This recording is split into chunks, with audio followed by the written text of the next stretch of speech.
Bonjour à tous et bienvenue dans cette nouvelle vidéo, c'est Hugo sur la chaîne Gigatop. Aujourd'hui je suis là pour te parler des rumeurs qui tournent autour du smartphone pliant de chez Oppo. C'est parti.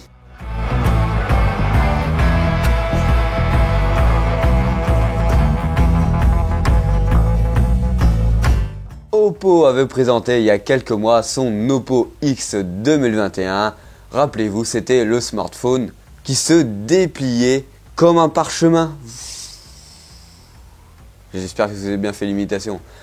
Cette fois-ci, nous avons des rumeurs sur un téléphone pliant à la style du Fold 3. Du Fold 3, c'est-à-dire comme ceci, comme un livre qui s'ouvre et qui se ferme. Je ne vous cache pas l'engouement que j'ai sur la sortie d'un téléphone comme ceci de chez Oppo, parce que voilà, à l'heure actuelle, il y a qui comme concurrent sérieux à Samsung en téléphone pliant?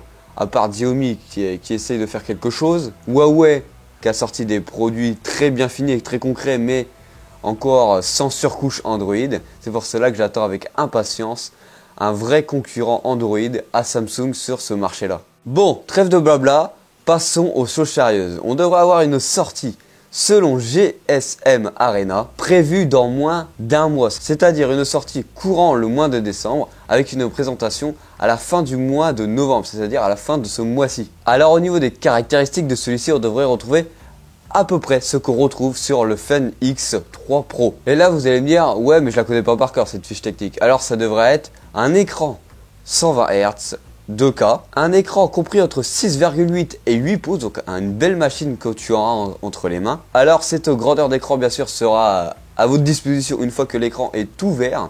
Alors on ne sait pas encore actuellement si, voilà, si c'est quand il parle de livre, si c'est plutôt à la style de Samsung, donc avec un écran juste ici et on ouvre vers un autre écran, ou plutôt comme Huawei avait fait dans un premier lieu avant de se raviser comme chez Samsung, avec un écran qui s'ouvre et qui s'agrandit. Ça c'est à voir dans le futur, mais pour l'instant la recette qui marche actuellement, c'est le format Samsung. Alors il devrait retrouver un processeur 888 de chez Qualcomm. L'empreinte digitale de ce téléphone devrait se retrouver sur la tranche de celui-ci et non sous l'écran. Donc avec un vrai bouton physique comme à l'époque. Comme à l'époque, c'est rapidement dit parce que c'était il y a juste quelques années, hein, on va pas dire que ça remontait à 10 ans. Dans ce téléphone, l'OS qui sera livré, ce sera bien sûr leur ColorOS en version 12 avec Android 11. Alors au niveau photo, on devrait retrouver ce qu'on retrouve de mieux chez Oppo. Alors on aura une caméra selfie de 32 mégapixels. On aura le droit pour le capteur principal, la caméra Sony. Alors IMX766 de 50 mégapixels, une caméra dédiée simplement à Oppo. Personne n'aura ce capteur dans ces téléphones.